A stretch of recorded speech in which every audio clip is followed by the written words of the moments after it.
Alrighty. Are you all set, Mr. Cameraman? It being 1 o'clock, I'll call the Finance Division 2 meeting to work session, I guess, to order. And I'll start by inviting Representative McGuire to the table and ask him to start with, what is number 1 on our agenda? With Dan.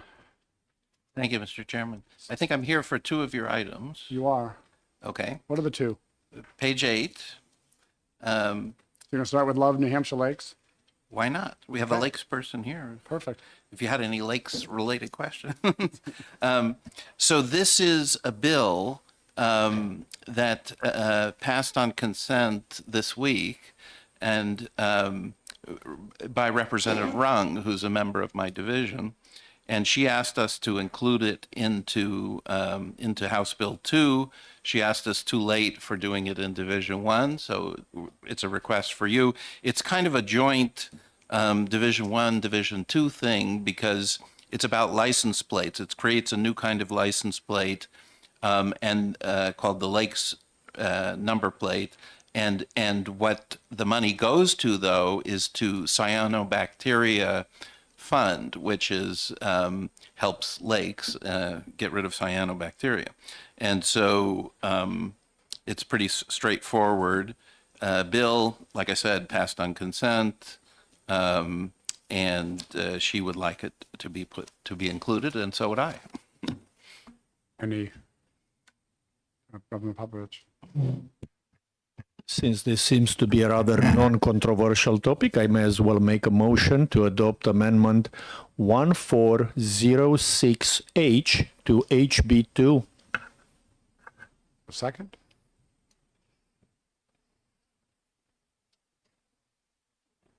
Nobody over here will second? Nobody over here will second? Representative Murray? Representative Murray seconds. Further discussion? Yeah, I was just wondering, this bill has gone to the Senate, has it not already? I think they had a hearing on it yesterday. Does anyone know? Or earlier this week?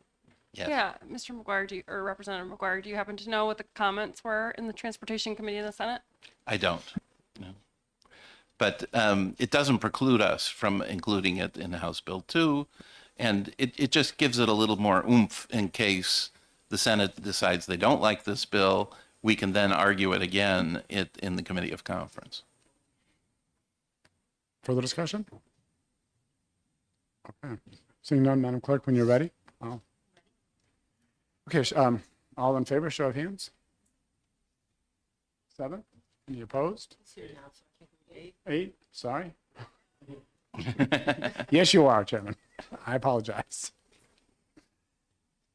Representative McGuire. Okay, so the next one is on page 10 of your packet, and very appropriately, this is Amendment 1040. Because this was Chairman Weiler's idea, and we should have done, this is just a complete oversight by me in Division 1. This was sort of on our list, and when I asked LBA, have we done our whole list, and they said yes, thinking that this was somehow secret, and then but it was the end of the day, and so we ended, and I had forgotten all about it. So we should have done it in Division 1, and so we're asking you to do it instead. What this is a 5% charge on some dedicated funds, an administrative fee, and it's on the revenue deposited in the fund. So it's not changing the balance in any of these funds. It's on what goes into the fund during the biennium. And it will raise for the general fund, it's almost 16 million a year. It's a little bit less, but it's something like 31 million for the biennium. So it's a piece of revenue that we need to balance the budget. What you see in the amendment, all of these funds are the ones that are not getting the fee, right? So these are not the ones that are being charged. These are the ones that are not being charged, mostly because either there's maybe federal money in it, or there's other legal reasons why these particular funds can't be charged. Representative Popovich? Thank you, Mr. Chair. I'd like to move to adopt Amendment 1040H to HB2. Second, I'll speak your motion. And if I may speak to my motion, I was just, looking over the language in the previous amendment we just adopted, and of course, as it is appropriate, out of the total revenue collected, there is a certain amount that will be distributed for administrative fees, because at the end of the day, there is a cost to administering every program. This does nothing more than eliminate the inconsistencies we had in the past, where some of these dedicated funds were contributing towards the admin fees while the others were getting a free ride. So it makes sense to be consistent and make sure that we are treating all dedicated funds the same way, and that the state recovers the funds that it needs to run these programs. As my colleague has pointed out, this does not affect the current balances in the funds. It just talks about the new money coming in going forward. So this should be a pretty non-controversial routine matter. But then every time I think that, I don't have a very good track record on that. So I'm perfectly happy to support it, and that's it. Representative Murray? Thank you, Mr. Chair. I had two questions. Now I had three. It sounds like that instead of making it equal across all of the dedicated funds, that now we have a whole lot of carve-outs, and it's not providing consistency. Is it providing maybe less consistency? Is kind of my first question, apropos what I just heard. The second one is, there's a big long list here of the exemptions. What is included in this? And that might be a longer list. Yeah. And thirdly, who's covering the administrative charges now? Yes, thank you for the question. It's mostly on a case-by-case basis. So often a dedicated fund is in a particular agency, and that agency either somehow absorbs the cost on their own or whatever. I mean, all of these things, all dedicated funds are kind of managed by the treasurer, and so the treasurer, part of their budget is some of this kind of activity. Now, in terms of the particular picks, sort of, the place you will see all the funds is RSA 612. So RSA 612, if you ever looked at it, it's got a list of, I don't know, it could be 500 funds or something like that. And so each one references a particular RSA that created the fund and says what it's used for and all that sort of thing. And I happen to be the chair of a Joint Committee on Dedicated Funds for the past couple of years, and our task is on a 5-year cycle, we look at all the funds in RSA 612 and see if their purpose is being met, if they're, if the funds are enough or too little or whatever. Do we need to make any changes to the related RSAs and so on? And so it's a very regular activity.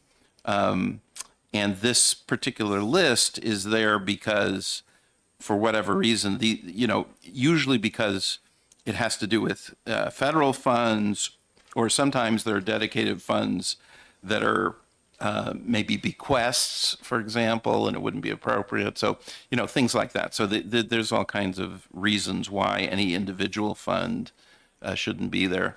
One of the ones was the Renewable Energy Fund. We dealt with that in a separate amendment, so that's why it's not in this included here. Further discussion?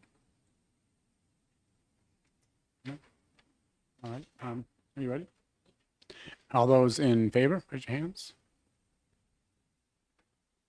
4. And opposed? 5. Thank you. And opposed? 3. That's a shadow. All right. Now- If you don't need me anymore, I will. Thank you, Representative McGuire. I really appreciate you coming in. Yes, thank you, Mr. Chairman.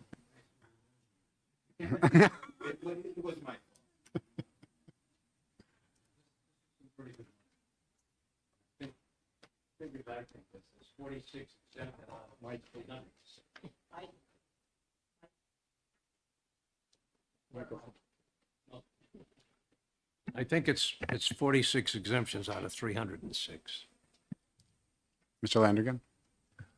All right, good afternoon. We are winding down in our work here in division on House Bill 1 and 2. So on your packet here, there were 5 total items. You just took care of 2 of them. We'll start at the top here. The first, you'll remember we've talked about the proposal to change the splits of the revenue for the business taxes as well as tobacco and real estate transfer tax between the general and education trust fund. Amendment number 1381 uniforms the 4 of those sections to be a 30% to the education trust fund and 70% to the general fund. To do this motion appropriately, we have already accepted sections 182 and 183, how they are in House Bill 2 as introduced. Step 1 would be, if you were to adopt this amendment, would be to reconsider that previous action on those 2, and then you could adopt Amendment 1381H. So what am I reconsidering, or what are we reconsidering? So we would reconsider the acceptance of sections 182 and 183 as they came to you in House Bill 2 as introduced. Representative Popovich? Thank you, Mr. Chair. I would like to make a motion to reconsider the acceptance of section 182 of HB2. I think it's 180 and 181. Well, I think You could do them together. we can do So them at we the same adopt- time. accepted We adopted with them one. together. Okay, sorry, I couldn't recall if we had 2 motions, and I was trying to be cautious. Thank you. I'd like to amend my motion to be the reconsideration of both sections 182 and 183 that we previously accepted in HB2. Is there a second? Representative Bean? Any further discussion? Representative Hagan Phillips? Sure. Thank you, Mr. Chair. I just would like to remind the division that the governor's plan was a 4% higher distribution to the education trust fund for both the tobacco tax and the real estate property or real property transfer tax. So we are contemplating a reconsideration that would lower that distribution to the education trust fund in order to increase the distribution to the general fund. I do not feel comfortable with going any further, so I will be voting against this motion. Further discussion? Representative Popovich? Thank you, Mr. Chair. I completely agree that we are making changes from the governor's budget. I will just say that the changes are needed because it seems that the governor, at the time that they were working on their budget, had access to much, much more optimistic revenue projections than we did. Thank you. Chairman Weiler? In the previous budget, the governor's budget came to us using 35% of these taxes. We looked at it because basically the education trust fund was only to fund the adequacy, nothing else. And all the previous budgets before that, things like building aid, special ed, all were funded out of general funds, not out of the education trust fund. And tuition, transportation is another one I recall, that were all funded out of general funds. And so we reduced it to 22%. It went to the Senate. They made it 44%, even more than the governor.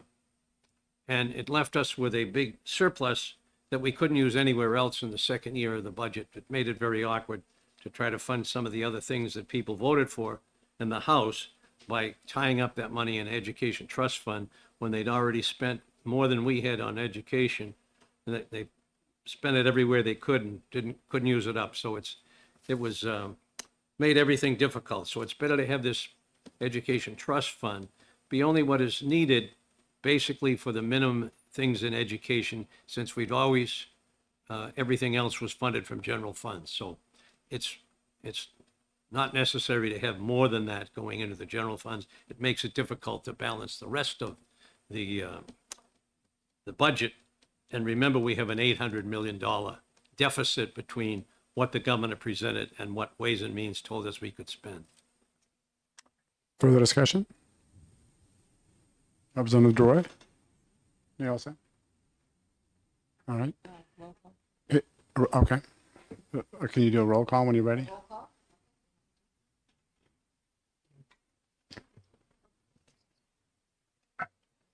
Representative Popovich, Yes.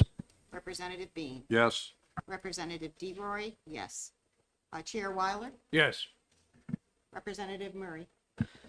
Given that we have a difficult time with the budget, I appreciate that. However, I cannot support anything that takes money out of the Education Trust Fund. The education is the basis of our state, basis of our workforce, basis of our economy, and so I have to vote no. Representative Hacken Phillips, No. Representative Kelly, No. Representative Keith Burr, Yes. sorry. Okay. Do that to you every time.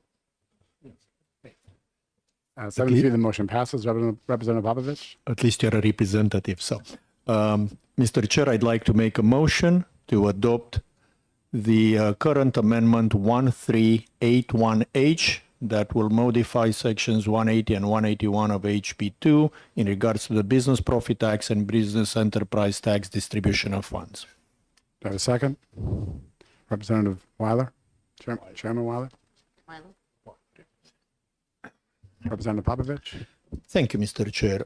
As I said earlier, the governor's budget seems to have been based on a different revenue estimate than we have, so it is natural that we have to make changes.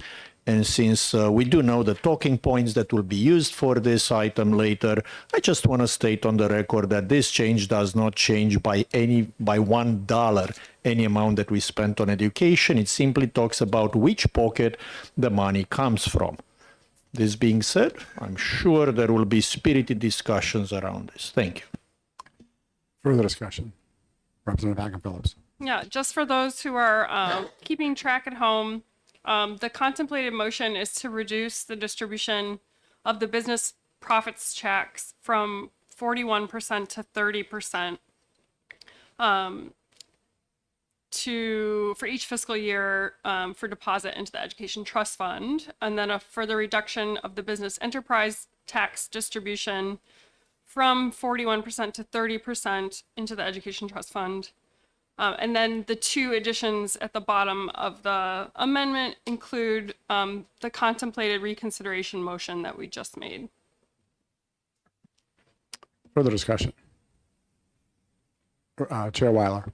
This is closer to the historical distribution from these funds that has been going on at least 5 bienniums without a problem. And the problem was created by the Senate moving this up to 41%, which was way overfunded. Thank you.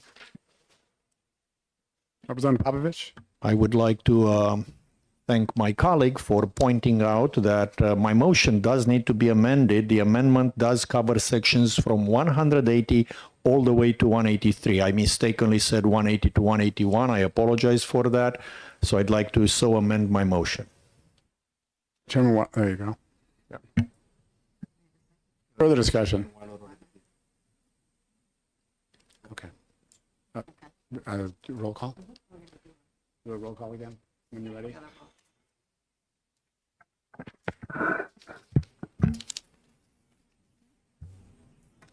all right. Representative Popovich, Yes. Representative Bean, Yes. Representative DeRoy, yes. Chair Weiler, Yes. Representative Murray, Given that education is our sacred trust, no. Representative Hacken Phillips, No. Representative Kelly, No. Representative Irv, Yes. 5-3. okay.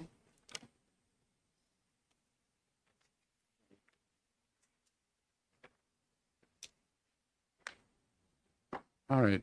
Mr. Landrigan?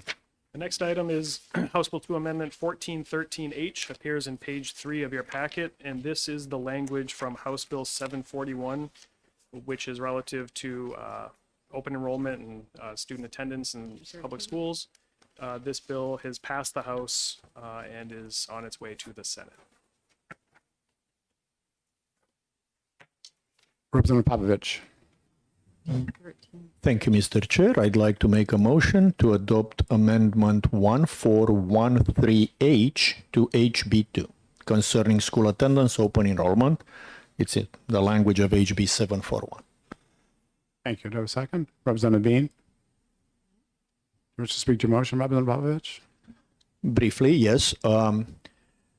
It is House policy, the bill, and it is important enough to qualify for inclusion in HB2. It's also having enough of a financial impact to justify that. Thank you.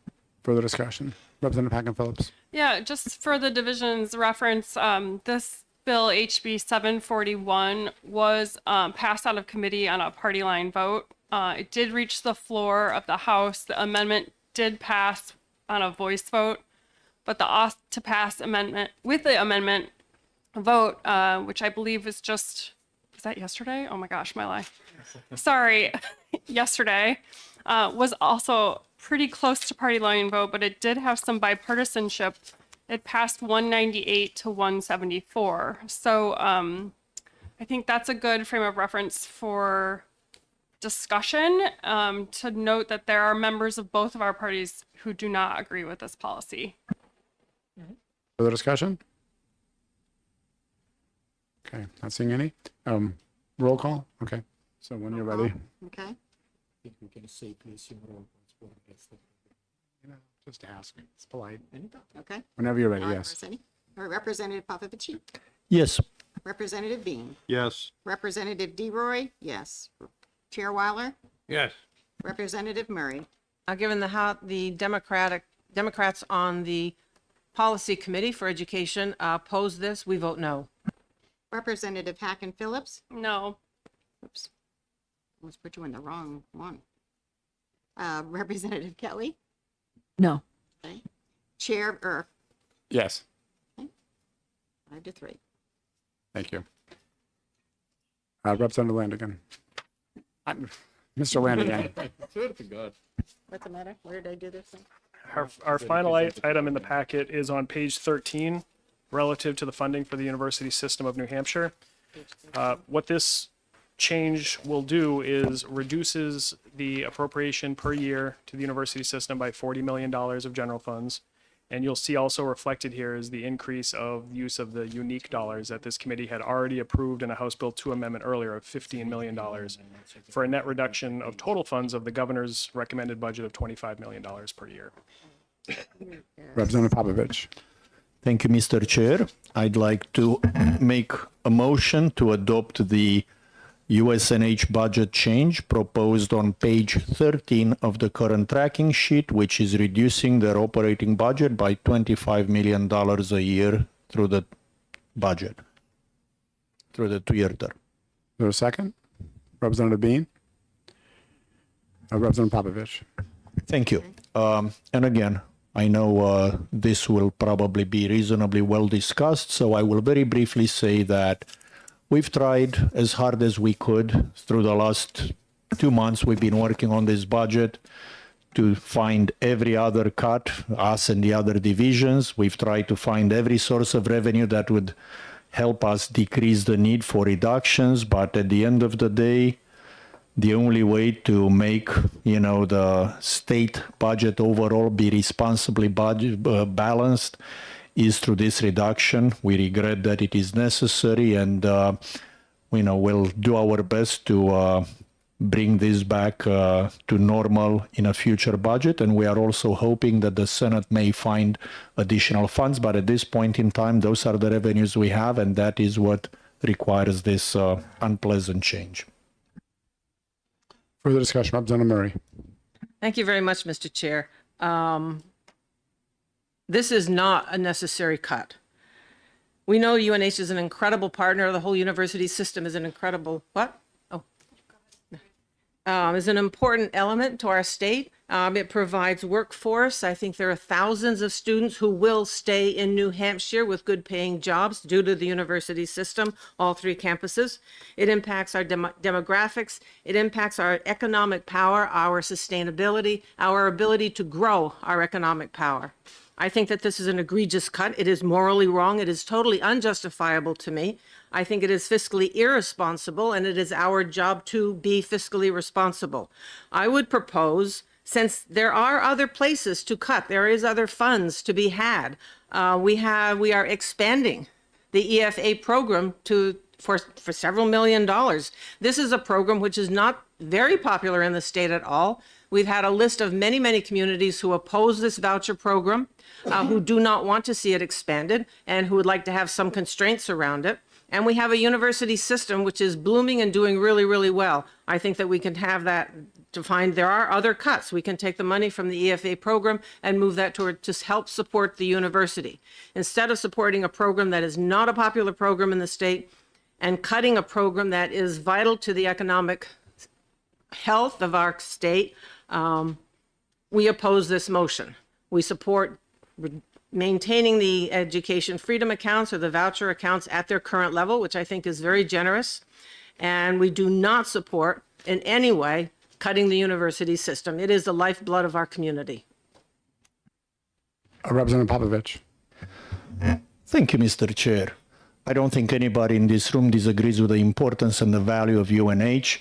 What it comes down to, as far as I am concerned, is that we have a constitutional duty to fund the education of people through the 12th grade, and that is not a place where I would feel comfortable cutting versus cutting in other places where we don't have the same constitutional obligation. Again, I will absolutely agree with the importance and the value of the services provided by the UNH system. We've done the best we could to prevent those cuts. They are necessary.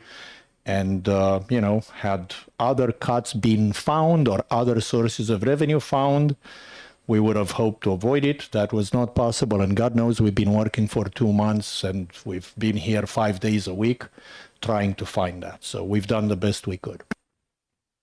Further discussion? Representative Murray? Thank you, Mr. Chair.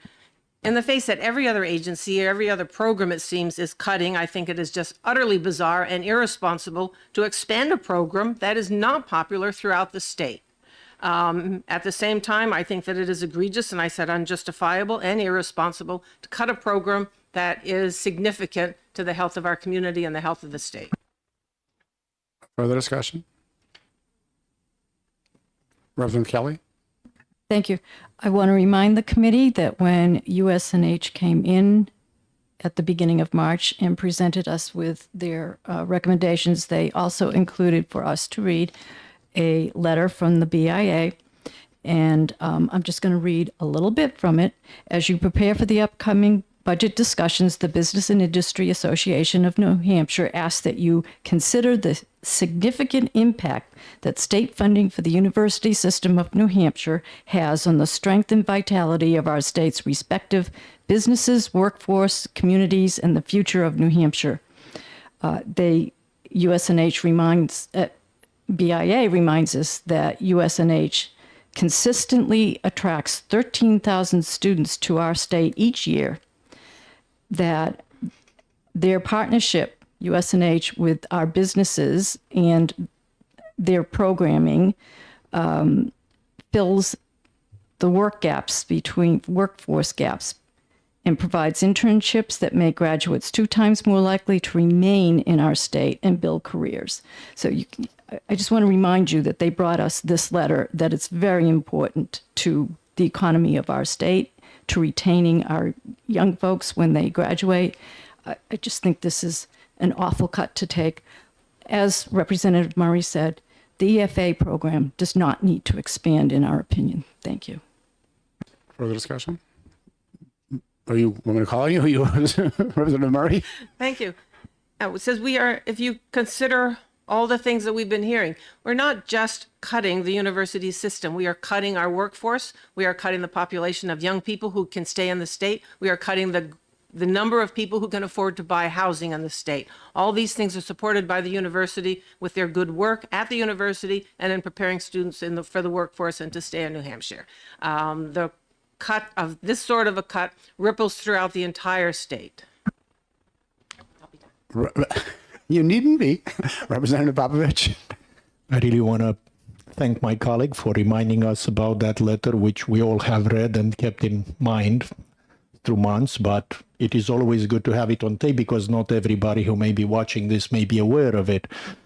I will just continue to reiterate, and I will be done after this comment, that since the proposed alternative to this is to cut the education for K through 12 students, I do not find that acceptable, and there is no scenario in which I would consider a cut to K through 12 education to be less damaging or more acceptable than the current cut, which again, it is a tough cut. We did not want to have to make, and we've done our best to avoid. Thank you. Further discussion. Representative Kelly. I think Representative Murray already offered an alternative that would not include cutting K through 12. It would level the EFA program where it is instead of expanding it. That's a savings. Further discussion. Representative Hagen Phillips. Thank you, Mr. Chair. So I listened to what everyone said so far on division, and I think the beginning premise that this is a necessary cut is, for many reasons, not accurate. Maybe it's necessary in the way that you determine your values and determine what budgets and services in the state should be cut. That's an accurate statement. That instead of valuing our higher education system here in the state of New Hampshire and finding places to cut elsewhere instead of expanding certain programs, you could have avoided this cut. So this is a value balance, and the balance did not come out in favor to USNH today for the state of New Hampshire with this proposal.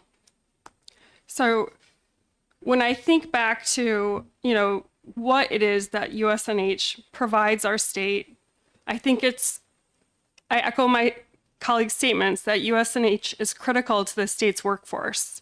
Their students and interns are equipped to be valuable interns, graduates, and successful employees here in the state. And while New Hampshire faces workforce challenges in every sector across the board, which does require a collective response between the business community and the state's higher public education sector, we know that New Hampshire's economy can be strengthened through USNH's enhanced ability to attract, equip, and retain New Hampshire's future leaders and workforce against ruthless competitive backdrops from other states. We also know that in order to elevate the best practices and partnerships that further improve the relationship between higher education and businesses in a state, that happens every day on these campuses.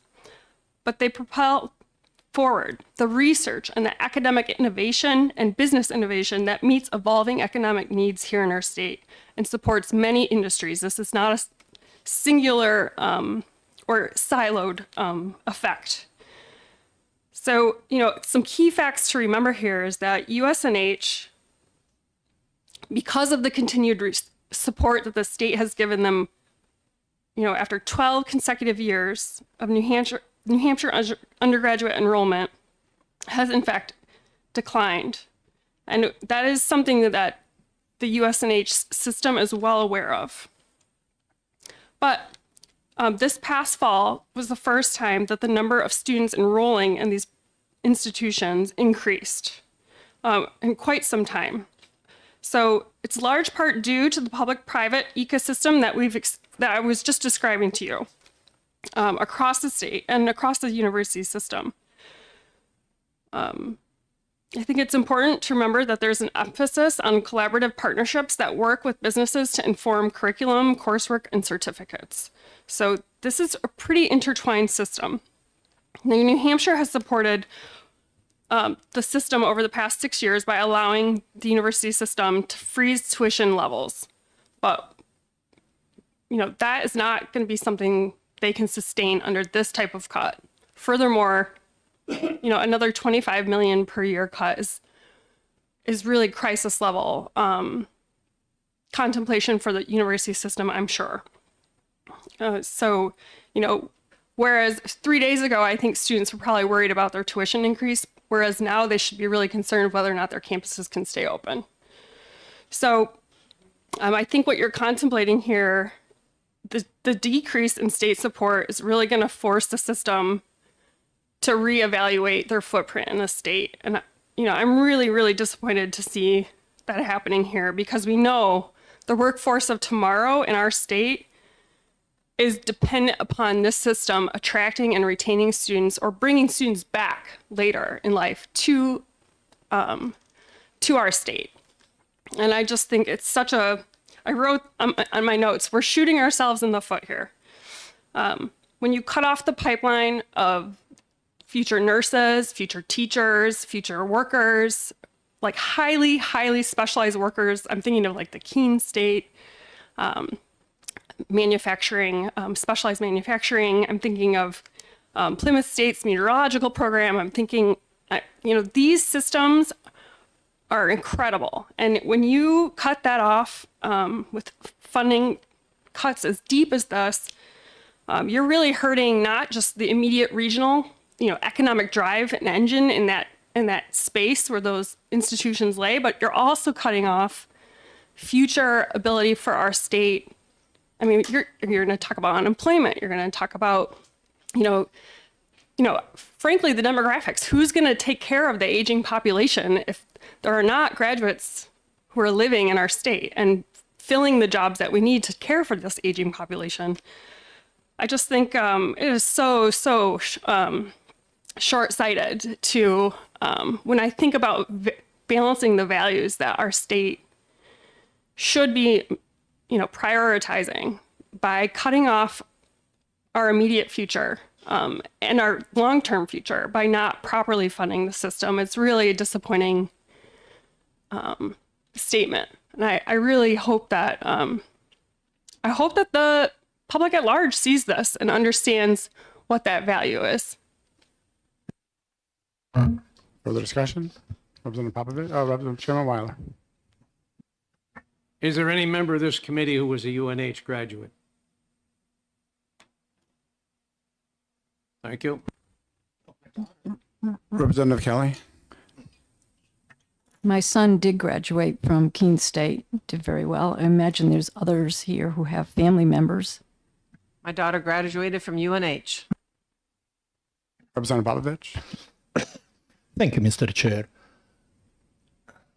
We are lucky to be on a committee where even when we disagree, we listen carefully to each other and we have an excellent work culture, and I'm really proud of that. And I hear the concern in my colleagues' voice, and I know it is genuine, and I understand.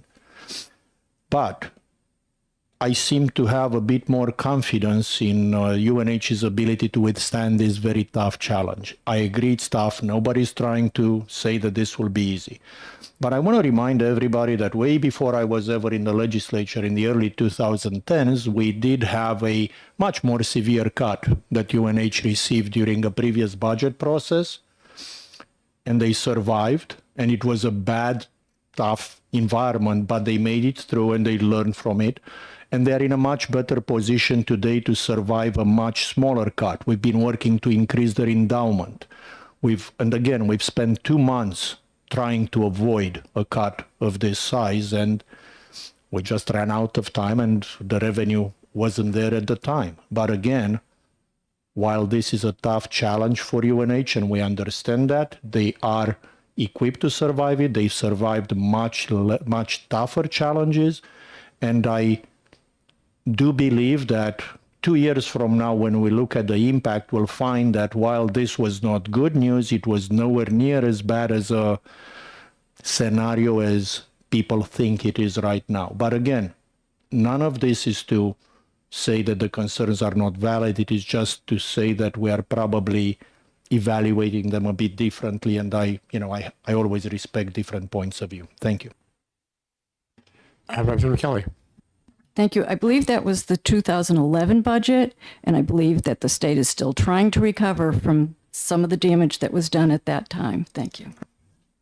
Representative Hager Phillips. Mr. Chair, thank you. Yeah, I'd just like to add a little more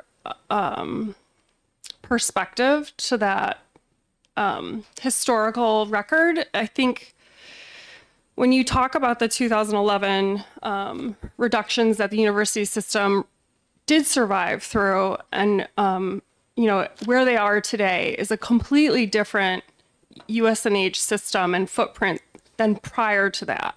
And they've done a very, very, very efficient job of keeping costs low, reducing workforce, cutting leases and rents, selling off things that they didn't need anymore. They have tightened their belt for years. And sustaining another $25 million cut over, we're contemplating 50, frankly, over the biennium, is not something that they can continue to cut, and tighten their belt. We're talking about losing an arm or losing a leg at this point. This is going to be a major disruption to the existing footprint. And it's not something where they're going to be able to determine, maybe we should reduce, some retirement benefits. I mean, that's not the kind of contemplation that they're going to be able to make. They're going to have to be making much, much deeper cuts. So again, when I talk about, the value statements of what what the majority is determining is an appropriate cut here, you're essentially, sending this patient for a major, like a major appendage removal. This isn't just like getting a, like a Band-Aid. It's going to be probably, I don't want to speak like out of turn, but I do believe that, I really question whether or not the system can survive this kind of a cut. So I'm quite worried, and I think the public should be worried as well. Further discussion? Representative Kelly? Just want to remind the committee here, with the exception of Mary, we're all older.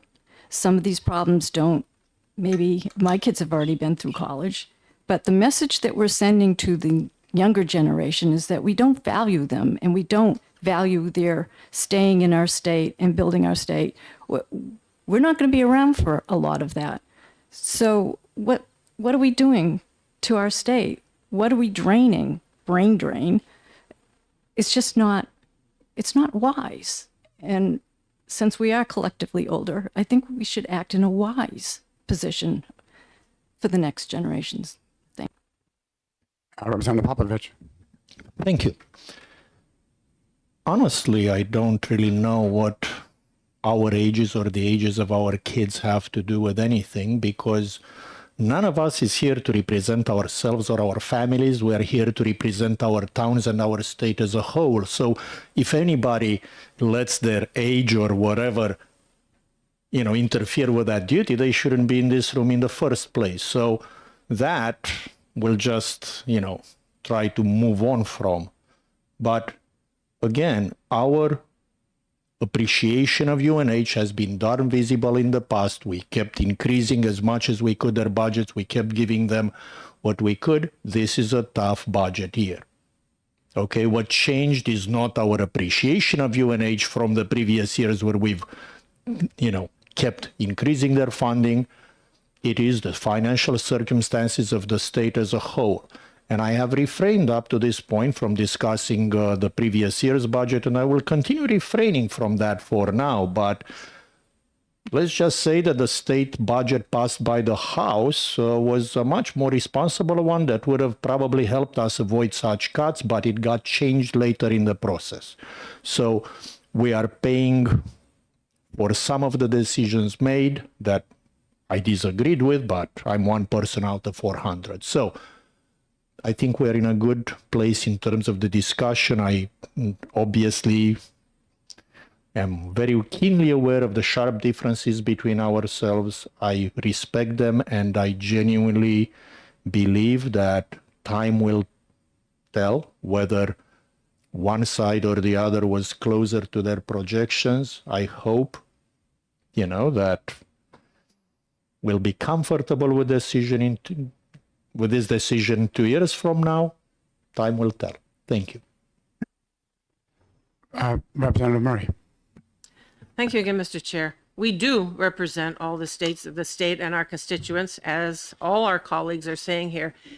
And this is not, it is a budget. Budgets reflect our values and our judgments. And in the end, this budget is what this budget reflects back to the state is that we are not valuing higher education, that we are actually valuing other things more, because there is extra money that could go to the university. And no matter how you spin it, it comes down to a value judgment of what we think about the university and the work that the university is doing, the impact that the university has on our state. And it is my view, regardless of what I'm hearing of the difficulties of the year, and yeah, it is difficult, but what we are saying to the state by passing this is that we do not value higher education as much as we value other things in other areas that are growing. And that's just wrong. Good. Any further discussion? Okay, I assume roll call? Yes, please. Okay. When you're ready, Madam Clerk. Yes. Representative Dean. Yes. Representative Deloy. Yes. Chair Wyland. Yes. Representative Murray. No. Representative Kacken Phillips. No. Representative Kelly. No. Representative Erb. Yes. So if I'm not mistaken, that takes care of what we're doing. So- I'll put it back to Mr. Landrigan. That concludes all of the items that we have for consideration today. If the committee was interested in a recess for perhaps 10 minutes till 2 o'clock, I can provide essentially a summary and a recap and a bundle of all of your recommendations to date as a final package to send everyone home with over the weekend to prepare for Monday's exec sessions across the hall. Representative Popovich? Do we need to recess for that, or can we just finish the meeting and then just wait until Mr. Landrigan has it? Does that, we need to accept that summary? Is there any action from us? Or is that just a summary for us to study over the weekend? You don't have to take any action. It's essentially a compilation of all of the actions you've taken to date. And I was just going to walk you through a couple of things. Well, and those listening might want to hear the summary. just a 5-10 minute recess to just let me put That's fine. together for you. Yeah. Yes, yeah. So we'll recess. One thing. Yes, sir. Yes, ma'am. Representative Murray, sorry. Someone had just wanted to make sure that the committee understood that adult education is not the same thing as ESL. And so maybe a lot of us have gotten that, but okay, so I just needed to pass that along to the committee on Yeah, behalf of. I saw the email as well.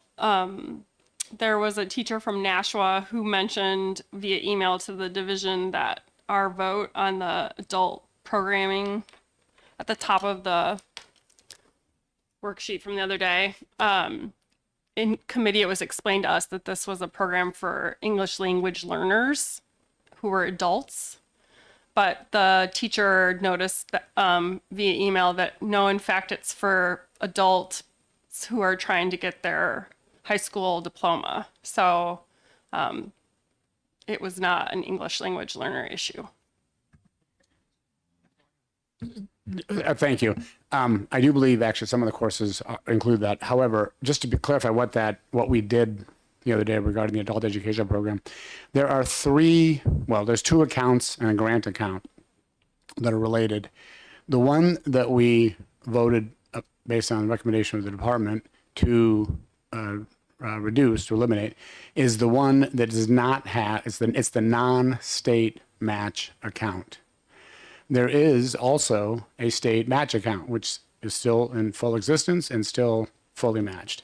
There is also a federal grant account, which also is still in existence and fully accounted for. Any further discussion on that point? Okay, so we'll recess for 5 minutes till 5:02. That work?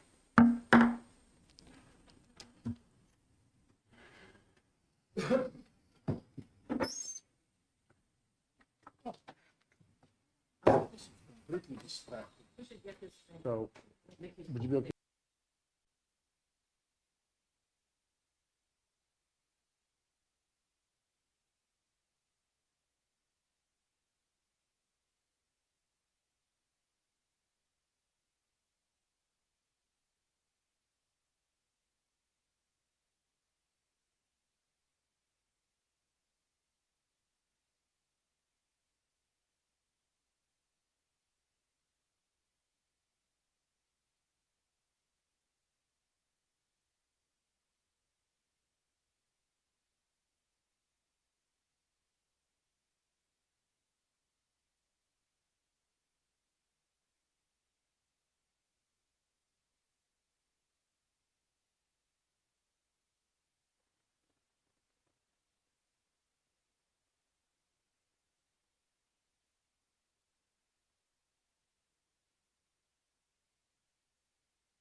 Okay, so it being 2 p.m. already, we are gonna resume our meeting. Mr. Landrigan has the updated worksheets and he's gonna briefly summarize them.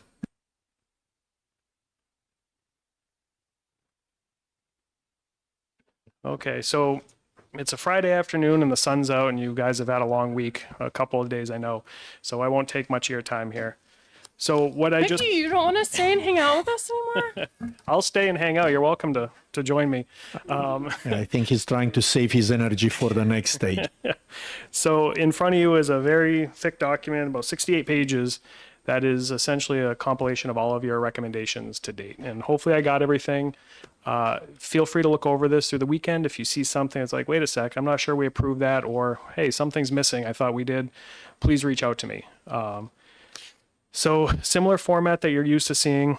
On the first page, you'll see the back of the budget, language changes we made to House Bill 1, as well as all of the House Bill 2 amendments adopted. That continues on to page 2. Pages 3, 4, and 5 is essentially the dollar changes that you've approved, starting with House Bill 1 changes with a brief description of each, as well as source of funds broken out by year, and the date that we did those actions. Continuing on to page 2, you'll see down after row 31 is where it starts the House Bill 2 and surplus statement changes that were approved. And then on page 5, you'll see the sum of all of those actions. So briefly, I'll just explain what these are. So the first set, source of funds, general, ETF, highway, right down through, this is appropriations. This is spending here. And the next subset is revenues. So if you see a positive number here, that's an increase in either spending or revenues. If it's a negative number, it was a decrease. So that from the governor's recommended budget, that's how these are displayed for you.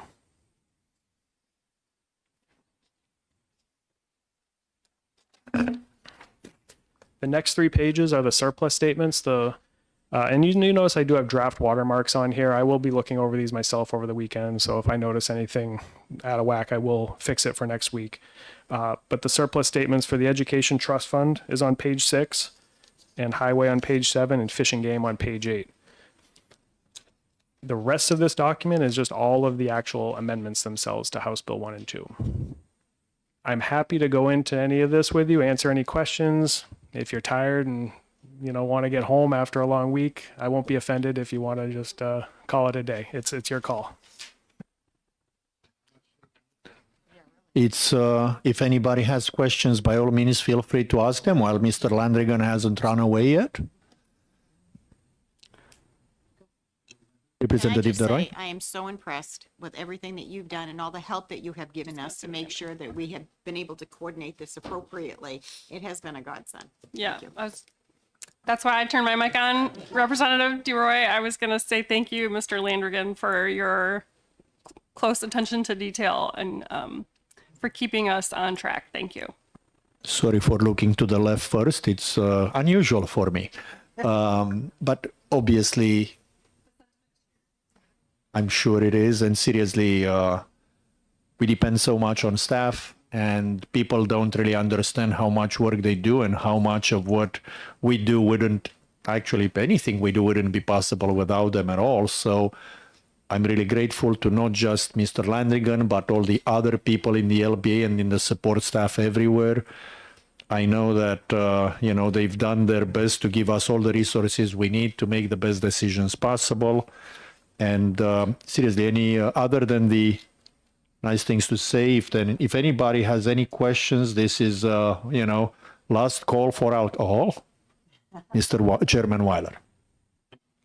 Show me where the increase in registrations for automobiles is. So you'll see that in a couple places. On the, let's see.